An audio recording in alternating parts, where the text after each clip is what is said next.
ನಮಸ್ಕಾರ ಸ್ನೇಹಿತರೆ, ನಾಳೆಯಿಂದ ಈ 4 ರಾಶಿಯವರು ಸ್ವಲ್ಪ ಜೋಪಾನ. ಬುಧನಿಂದ ಕಾದಿದೆ ಆಪತ್ತು. ಹೌದು, ಬುಧ ಗ್ರಹವು ಜನವರಿ 24ರಂದು ಮಕರ ರಾಶಿಯನ್ನು ಪ್ರವೇಶ ಮಾಡಲಿದೆ. ಬುಧನ ಈ ಚಲನೆಯಿಂದಾಗಿ ಯಾವ ರಾಶಿಗೆ ಸೇರಿದ ಜನರು ತಮ್ಮ ಜೀವನದಲ್ಲಿ ಬಹಳ ಎಚ್ಚರಿಕೆಯಿಂದ ಇರಬೇಕೆಂದು ತಿಳಿಯೋಣ. ಗ್ರಹಗಳ ರಾಜಕುಮಾರನಾದ ಬುಧನು ಜನವರಿ 24ರಂದು ಶನಿಯ ರಾಶಿಯಾದ ಮಕರ ರಾಶಿಯಲ್ಲಿ ತನ್ನ ಸಂಚಾರವನ್ನು ಆರಂಭಿಸಲಿದೆ. ಬುಧನ ಈ ಚಲನೆಯು ಜನವರಿ 24ರ ಸಂಜೆ 5:30ಕ್ಕೆ ಸಂಭವಿಸಲಿದೆ. ಫೆಬ್ರವರಿ 11ರವರೆಗೆ ಬುಧ ಗ್ರಹವು ಮಕರ ರಾಶಿಯಲ್ಲಿ ಚಲಿಸುವುದು. ಇದರ ನಂತರ ಕುಂಭ ರಾಶಿಯನ್ನು ಪ್ರವೇಶ ಮಾಡಲಿದೆ. ಬುಧ ಗ್ರಹದ ಈ ಸಂಚಾರದ ಪ್ರಭಾವವನ್ನು ಎಲ್ಲ ರಾಶಿಗೆ ಸೇರಿದ ಜನರ ಮೇಲೆ ನೋಡಬಹುದು. ಇದರಿಂದಾಗಿ ಕೆಲವು ರಾಶಿಗೆ ಶುಭವಾದರೆ ಕೆಲವು ರಾಶಿಗೆ ಅಶುಭವಾಗಲಿದೆ. ಅದರಲ್ಲೂ ಕೆಲವು ರಾಶಿಗೆ ಸೇರಿದ ಜನರು ಬುಧನಿಂದಾಗಿ ಜೀವನದಲ್ಲಿ ಸಾಕಷ್ಟು ಸಮಸ್ಯೆಗಳನ್ನು ಎದುರಿಸಬೇಕಾಗುತ್ತದೆ. ಹಾಗಾದರೆ ಆ ರಾಶಿಗಳು ಯಾವುವೆಂದು ತಿಳಿದುಕೊಳ್ಳೋಣ ಬನ್ನಿ ಸ್ನೇಹಿತರೆ. ಅದಕ್ಕೂ ಮುಂಚೆ ನೀವು ನಮ್ಮ ಚಾನಲ್ಗೆ ಸಬ್ಸ್ಕ್ರೈಬ್ ಮಾಡದೆ ನೋಡ್ತಾ ಇದ್ದರೆ ದಯವಿಟ್ಟು ನನ್ನ ಚಾನಲ್ಗೆ ಸಬ್ಸ್ಕ್ರೈಬ್ ಮಾಡಿಕೊಳ್ಳಿ ಸ್ನೇಹಿತರೆ. ಹಾಗೆ ವೈದಿಕ ಜ್ಯೋತಿಷ್ಯ ಮತ್ತು ಆಚಾರ ವಿಚಾರಗಳಲ್ಲಿ ನಂಬಿಕೆ ಇದ್ದರೆ ವಿಡಿಯೋ ಒಂದು ತಪ್ಪದೆ ಲೈಕ್ ಕೊಟ್ಟು ನಿಮ್ಮ ಆತ್ಮರಿಗೂ ಶೇರ್ ಮಾಡಿ. ಮೊದಲನೇದಾಗಿ ಮಿಥುನ ರಾಶಿ. ಬುಧ ಗ್ರಹದ ಸಂಚಾರವು ಮಿಥುನ ರಾಶಿಗೆ ಸೇರಿದ ಜನರ 8ನೇ ಮನೆಯಲ್ಲಿ ಸಂಭವಿಸಲಿದೆ. 8ನೇ ಮನೆಯಲ್ಲಿ ಬುಧನ ಚಲನೆಯಿಂದಾಗಿ ನೀವು ಜೀವನದಲ್ಲಿ ಹಣಕ್ಕೆ ಸಂಬಂಧಿಸಿದಂತೆ ಸಾಕಷ್ಟು ಸಮಸ್ಯೆಗಳನ್ನು ಎದುರಿಸಬೇಕಾಗುತ್ತದೆ. ನೀವು ಸರಿಯಾದ ಬಜೆಟ್ ರೂಪಿಸುವುದರಿಂದ ಜೀವನದಲ್ಲಿ ಮುಂದೆ ಸಾಗುವುದು ಉತ್ತಮ. ನೀವು ಹಣವನ್ನು ಸಾಲವಾಗಿ ಪಡೆಯಬೇಡಿ ಅಥವಾ ನೀಡಬೇಡಿ. ಕೆಲವು ಕ್ಷೇತ್ರದಲ್ಲಿ ಮಿಥುನ ರಾಶಿಗೆ ಸೇರಿದ ಜನರು ಹಠಾತ್ ಬದಲಾವಣೆಯನ್ನು ಹೊಂದುವುದರಿಂದ ಮಾನಸಿಕವಾಗಿ ಸಾಕಷ್ಟು ಸಮಸ್ಯೆಗಳು ಎದುರಾಗುವ ಸಂಭವವಿದೆ. ಈ ಅವಧಿಯಲ್ಲಿ ಮಿಥುನ ರಾಶಿಗೆ ಸೇರಿದ ಜನರು ವಾಹನವನ್ನು ಚಾಲಿಸುವಾಗ ಸಾಕಷ್ಟು ಎಚ್ಚರಿಕೆಯಿಂದ ಇರಬೇಕು ಮತ್ತು ಹೊಟ್ಟೆಗೆ ಸಂಬಂಧಿಸಿದಂತಹ ಆರೋಗ್ಯ ಸಮಸ್ಯೆ ನಿಮಗೆ ಈ ಅವಧಿಯಲ್ಲಿ ಕಾಡುವ ಸಂಭವವಿದೆ.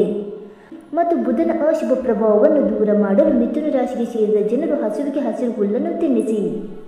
ಎರಡನೆಯದಾಗಿ ಸಿಂಹರಾಶಿ. ಸಿಂಹರಾಶಿಯ 6ನೇ ಮನೆಯಲ್ಲಿ ಬುಧ ಗ್ರಹವು ತನ್ನ ಚಲನೆಯನ್ನು ಆರಂಭಿಸಲಿದೆ. ಈ ಸ್ಥಾನವು ಶತ್ರು, ಆರೋಗ್ಯ ಇತ್ಯಾದಿಗಳಿಗೆ ಸಂಬಂಧಿಸಿದೆ.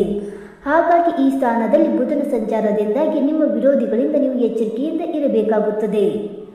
ಮತ್ತು ಕೆಲಸದ ಸ್ಥಳದಲ್ಲಿ ಕೆಲವು ಜನರು ನಿಮ್ಮ ವಿರುದ್ಧ ಯೋಜನೆಯನ್ನು ರೂಪಿಸುವರು. ಹಾಗಾಗಿ ಈ ಅವಧಿಯಲ್ಲಿ ನೀವು ಹೆಚ್ಚು ಎಚ್ಚರಿಕೆಯಿಂದ ಕೆಲಸ ಮಾಡಿದಷ್ಟು ಉತ್ತಮ.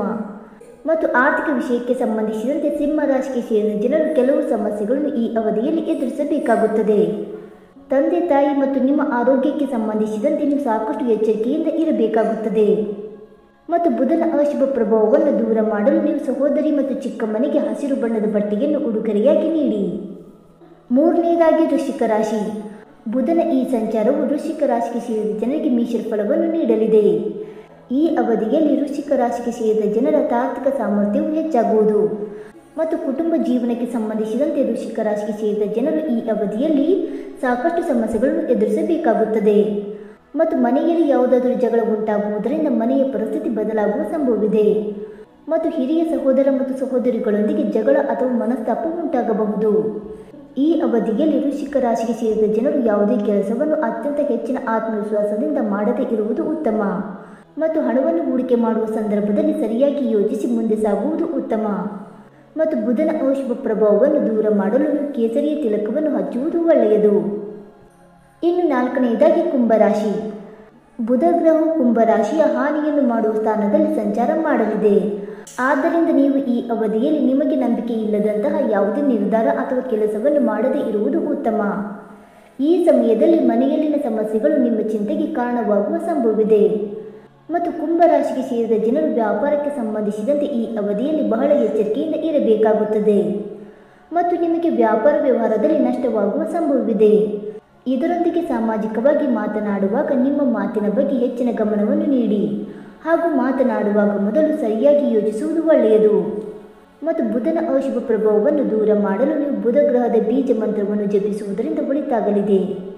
ಸ್ನೇಹಿತರೆ, ಮೇಲೆ ಹೇಳಿರುವ 4 ರಾಶಿಗಳಾದ ಮಿಥುನ ರಾಶಿ, ಸಿಂಹ ರಾಶಿ, ವೃಶ್ಚಿಕ ರಾಶಿ ಮತ್ತು ಕುಂಭ ರಾಶಿಗೆ ಸೇರಿದ ಜನರಲ್ಲಿ ನಿಮ್ಮ ರಾಶಿಯು ಒಂದಾಗಿದ್ದರೆ ಜನವರಿ 24ರಂದು ಮಕರ ರಾಶಿಯನ್ನು ಪ್ರವೇಶ ಮಾಡಲಿರುವ ಬುಧನಿಂದಾಗಿ ನೀವು ವೃತ್ತಿ ಜೀವನ ಹಾಗೂ ಆರ್ಥಿಕ ವಿಷಯಕ್ಕೆ ಸಂಬಂಧಿಸಿದಂತೆ ಸಾಕಷ್ಟು ಎಚ್ಚರಿಕೆಯಿಂದ ಇರಬೇಕಾಗುತ್ತದೆ. ಇಲ್ಲದಿದ್ದರೆ ಜೀವನದಲ್ಲಿ ಹೆಚ್ಚಿನ ಸಮಸ್ಯೆ ಮತ್ತು ನಷ್ಟ ಉಂಟಾಗಬಹುದು.